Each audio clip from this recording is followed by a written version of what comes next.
Hi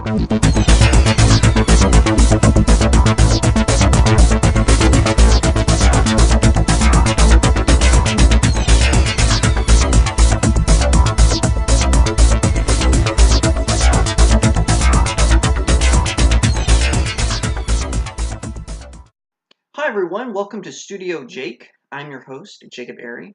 I do all kinds of cool things on this vlog, on this YouTube channel. I do comic book reviews, I do movie reviews, I do trailer reactions.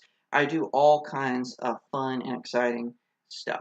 So definitely give this video a thumbs up. Be sure to subscribe and ring that little bell because we all know the little bell is what matters these days. So anyway, I'm a little behind on my Peter Parker, the Spectacular Spider-Man review, so I'm gonna try to do like a whole bunch of them at the same time. So kicking it off, Spider-Man, he is hooking up with the Human Torch, and they were investigating this this woman who at one time Peter thought was his sister, named Teresa. Now, Teresa is a former SHIELD agent. She's a former CIA agent, and people are hunting her down because this Black Ops group encoded codes in her DNA, and they want to get it out. So Jonah Jameson gets involved because he might have information on it, and then Peter Parker reveals his identity. Now, he did this in Civil War, but Jonah Jameson has no memory of this because of a deal that Spidey, Mary Jane made with Mephisto, who, of course, is the incarnate devil in the Marvel Universe. So anyway, so they go through all this stuff. Avengers are trying to find Teresa. They're working with, some of them are trying to arrest her. This Black Ops group is chasing her down. The only superheroes helping Spidey are Ironheart, who is really lame, by the way, and the Human Torch. So turns out the Tinkerer is kind of behind the whole thing.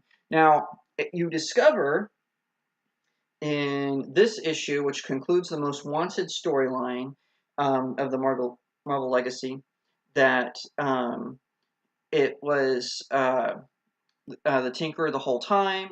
He invented these phones that were also causing problems for the superheroes, and he summoned this alien invasion, which you find a little bit more about in this issue, number 300. Marvel was smart and went back to their original numbering. The artwork in this is amazing.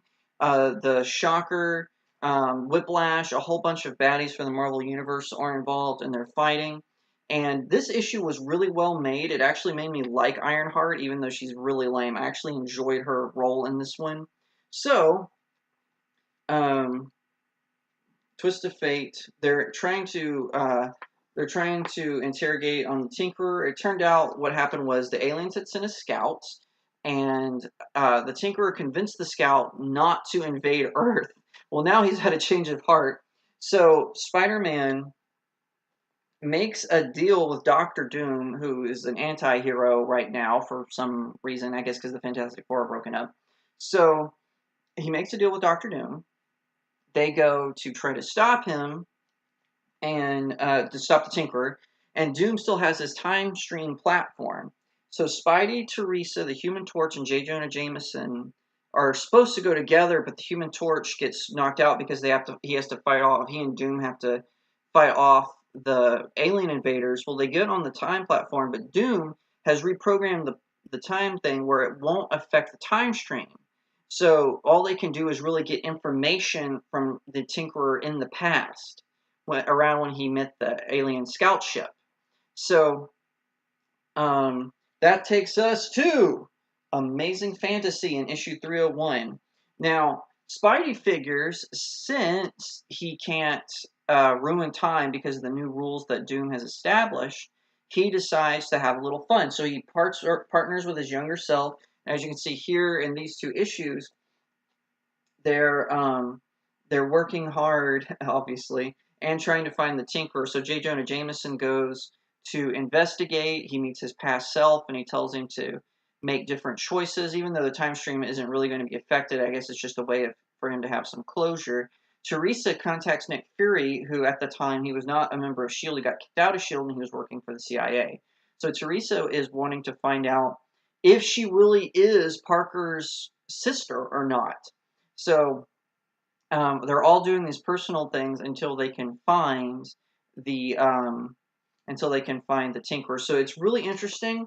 I really enjoyed it. The artwork in it, they try to make it look more retro, more like old time Spider-Man. Of course, as you can see from this cover, they're trying to make it look kind of like a classic Steve Ditko, Jack Kirby, and other early Marvel creators trying to go for that look.